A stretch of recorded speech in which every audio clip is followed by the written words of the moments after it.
بسم اللہ الرحمن الرحیم۔ مصادر، پیچھے آپ نے تسہیل المصادر میں فعل کی قسموں کو پڑھا، مصدر سے ماضی مطلق بنانے کا طریقہ پڑھا، ماضی مطلق کی تعریف پڑھی، پھر ماضی مطلق سے ماضی قریب بنانے کا طریقہ اور تعریف، ماضی بعید، ماضی استمراری، ماضی احتمالی، ماضی تمنائی بنانے کا طریقہ اور ان کی تعریفات پڑھیں، فعل حال، فعل مضارع، فعل مستقبل، اسم فاعل، اسم مفعول وغیرہ، یہ ساری چیزیں پڑھیں۔ اب یہاں سے مصادر شروع ہو رہے ہیں، تو مصادر کو ابجد کی ترتیب پر ذکر کیا ہے، یعنی وہ تمام مصادر جو الف سے شروع ہوتے ہیں ان کو پہلے ذکر کیا ہے، پھر با سے شروع ہونے والے مصادر ہیں، پھر تا سے، اسی طریقے سے ترتیب سے ہیں۔ تو یہاں پر مصدر لکھا ہے، مصدر کا معنی لکھا ہے، پھر فعل مضارع کا صیغہ لکھا ہے، واحد غائب کا، امر حاضر معروف کا صیغہ ہے، اسم فاعل قیاسی ہے، اسم فاعل سماعی ہے، اسم مفعول ہے، حاصل مصدر ہے، طریق تعدیہ ہے۔ ان میں سے بعض وہ بھی ہیں اگر اس فعل سے نہیں آتے ہیں یا معلوم نہیں ہو سکے ہیں تو ان کا خانہ خالی چھوڑ دیا گیا ہے۔ بہرحال جتنے یہاں لکھے گئے ہیں یہ آپ کو یاد کرنا ہے ترجمے کے ساتھ، کیونکہ یہ بھی سوال امتحان میں آتا ہے، پچھلے سال آیا تھا اور اسی میں سے کچھ چیزیں اٹھا کر دے دی تھیں، کہیں سے مضارع اٹھا دیا، کسی مصدر کا اسم فاعل اٹھا دیا، کسی کا امر اٹھا دیا، کسی کا اسم فاعل سماعی اٹھا کر دے دیا اور پوچھ لیا گیا سب کی وضاحت کرو کون کیا ہے، مضارع ہے کس مصدر سے ہے تو اس کا معنی کیا ہے، اسم فاعل سماعی ہے یا قیاسی ہے، معنی کیا ہے، مطلب کیا ہے۔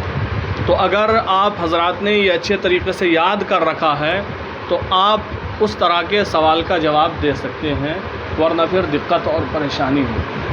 دیکھیں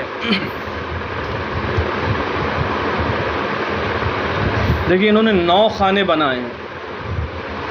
کتنی لائنیں بنائی ہیں؟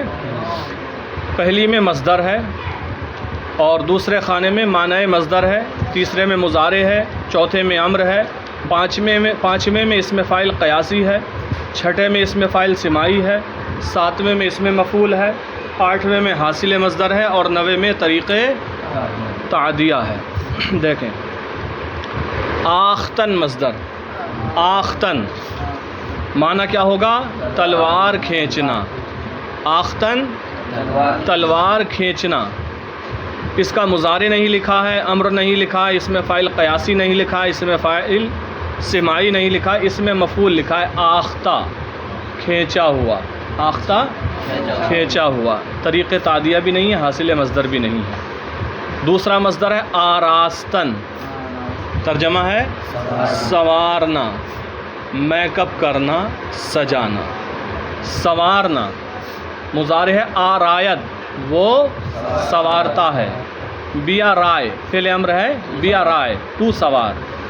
اسم فاعل قیاسی ہے آرائندہ، سوارنے والا۔ اسم فاعل سماعی ہے جہاں آرا، دنیا کو سوارنے والا، دنیا کو سجانے والا۔ اسم مفعول ہے آراستہ، سنوارا ہوا، سجایا ہوا۔ حاصل مصدر ہے آرائش، سجاوٹ، زیبائش، سجاوٹ، آرائش۔ پھر تیسرا مصدر ہے آرامیدن، آرام کرنا۔ مصدر لکھے ہی ہیں، معنی بھی لکھا ہے، پھر مضارع ہے، امر ہے، اسم فاعل قیاسی ہے، آسان ہے۔ ترجمے پہ خاص توجہ دینا ہے آپ کو، اسم فاعل سماعی کے، کس کے ترجمے پہ خاص توجہ دینا ہے؟ ہاں، آرامیدن آرام کرنا اور آرام دینا، دونوں ترجمے ہیں۔ آرامیدن آرام کرنا اور آرام دینا، ٹھیک ہے۔ آرامد ترجمہ کریں، وہ آرام کرتا ہے، بی آرام، تو آرام کر، فعل امر ہے۔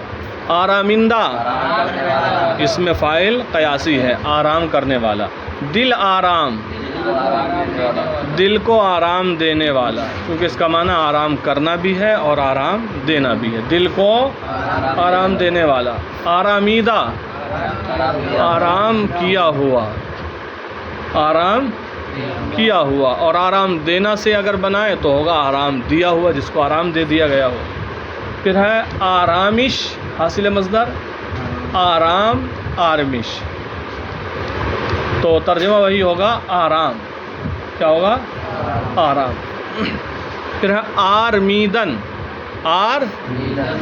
آرامیدن کا معنی بھی آرام کرنا ہے اور آرمیدن کا معنی بھی آرام کرنا. اس کا مضارع نہیں ہے، امر نہیں ہے، اس میں فاعل قیاسی نہیں ہے، سماعی نہیں ہے، اس میں مفعول ہے. آرمیدہ آرام کیا ہوا، حاصل مصدر نہیں، طریق تعدیہ نہیں اب تک کسی کا. آروغیدن ڈکار لینا، آروغیدن ڈکار لینا. مضارع آروغد وہ ڈکار لیتا ہے. پہلے امر بیاروغ تو ڈکار لے، تو ڈکار لے. اس میں فاعل قیاسی آروغندہ ڈکار لینے والا، اس میں فاعل سماعی نہیں ہے، حاصل اور اس میں مفعول نہیں ہے. حاصل مصدر ہے آروغ ڈکار. آروغ کا ترجمہ کیا کریں گے؟ ڈکار. چھٹا مصدر ہے آزمودن، ترجمہ کیا ہوگا؟ آزمانا. مضارع ہے آزمائد وہ آزماتا ہے. فعل امر ہے بیازمائے تو آزما. اس میں فاعل قیاسی ہے آزمائندہ آزمانے والا. اس میں فاعل سماعی ہے کار آزما کام کو آزمانے والا، کار آزما کام کو آزمانے والا. اس میں مفعول ہے آزمودہ آزمایا ہوا. حاصل مصدر ہے آزمائش، آزمائش. ٹھیک ہے، آزمائش کا لفظ اردو میں استعمال کیا جاتا ہے. پھر اگلا مصدر ہے آسودن، ترجمہ کیا ہوگا؟ آرام کرنا. فعل مضارع ہے آساید وہ آرام کرتا ہے. فعل امر ہے بیاسائے تو آرام کر. اس میں فاعل قیاسی ہے آسائندہ آرام کرنے والا. اس میں فاعل سماعی نہیں ہے، اس میں مفعول ہے آسودہ آرام کیا ہوا کہیں یا آسودہ کہیں. حاصل مصدر ہے آسودگی آسائش، معنی وہی ہوگا آسائش کہیں یا آرام، آسائش آرام. پھر اس کے آگے آٹھواں مصدر ہے آشامیدن. کیا ہے؟ آشامیدن. ترجمہ کیا ہوگا؟ پینا. فعل مضارع ہے آشامد وہ پیتا ہے یا پیے گا یا پیے. تینوں ترجمے ہوتے ہیں نا مضارع کے، یاد ہیں؟ بھولے تو نہیں ہو؟ آشام، اچھا ہاں، آشامد وہ پیتا ہے. پہلے امر ہے بیا شام تو پی. اس میں فاعل قیاسی ہے آشامندہ پینے والا. اس میں فاعل سماعی ہے درد آشام تل چھٹ پینے والا. تل چھٹ پینے والا، تل چھٹ. تل چھٹ کسے کہتے ہیں آپ یہ سوچ رہے ہوں گے. پانی ہو یا پینے کی کوئی اور چیز ہو، جب پیتے پیتے بالکل نیچے کا حصہ رہ جاتا ہے، اس میں کچھ ریزے بھی رہ جاتے ہیں، جیسے پانی ہے اس میں کچھ بالو بھی ہے اور چیزیں، بالکل نیچے کا جو آخر میں رہ جاتا ہے سطح میں، اسے تلچھٹ کہا جاتا ہے. درد آشام تلچھٹ پینے والا. آشامیدہ اس میں مفعول ہے آشامیدہ پیا ہوا. حاصل مصدر ہے آشام پلائی پینے سے. ٹھیک ہے. پھر اگلا مصدر ہے آشفتن. کیا ہے؟ ترجمہ کیا ہے؟ پریشان کرنا اور پریشان ہونا. کتنے مصادر ہو گئے یہاں تک؟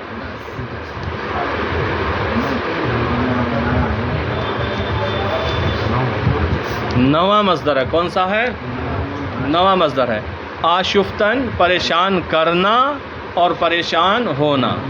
پہلے مضارع ہے آشوبت، وہ پریشان کرتا ہے یا پریشان ہوتا ہے، دونوں ترجمے ہوں گے. فعل امر ہے بے اشوب، تو پریشان کر یا تو پریشان ہو. اس میں فاعل قیاسی ہے آشوبندہ، پریشان کرنے والا یا پریشان ہونے والا. پھر اس میں فاعل سماعی ہے شہر آشوب، شہر کو پریشان کرنے والا. شہر آشوب، شہر کو پریشان کرنے والا. پھر اس میں مفعول آشفتہ، پریشان کیا ہوا، پریشان کیا ہوا. پھر حاصل مصدر ہے آشوب، پریشانی. کیا ہوگا؟ پھر 10واں مصدر ہے آغازیدن، آغا شروع کرنا، آغاز کرنا، ابتدا کرنا. آغازیدن شروع کرنا. پہلے مضارع ہے آغازت، وہ شروع کرتا ہے. بیا غاز پہلے امر، تو شروع کر. اس میں فاعل قیاسی آغازندہ، شروع کرنے والا. اس میں فاعل سماعی نہیں ہے، اس میں مفعول ہے آگے آغازیدہ، شروع کیا ہوا، شروع کیا ہوا. آغاز حاصل مصدر ہے آغاز. اسے آپ کہیں شروع یا ابتدا یا آغاز. شروع، ابتدا، آغاز. بس یا اور ایک اور پڑھ لیں. آغشتن آلودہ ہونا، چونکہ اس میں دو ہی لفظ ہیں. آغشتن آلودہ ہونا. اس کا مضارع بھی نہیں لکھا ہے، فعل امر بھی نہیں لکھا ہے، اس میں فاعل قیاسی بھی نہیں لکھا ہے، اس میں فاعل سماعی بھی نہیں لکھا ہے، اس میں مفعول لکھا ہے. آغشتہ آلودہ، آلودہ ہی ترجمہ ہوگا، آلودہ ہونا. آغشتہ آلودہ. تو یہ مصادر آپ اسی طریقے سے ترجمے کے ساتھ کل یاد کر کے لائیں.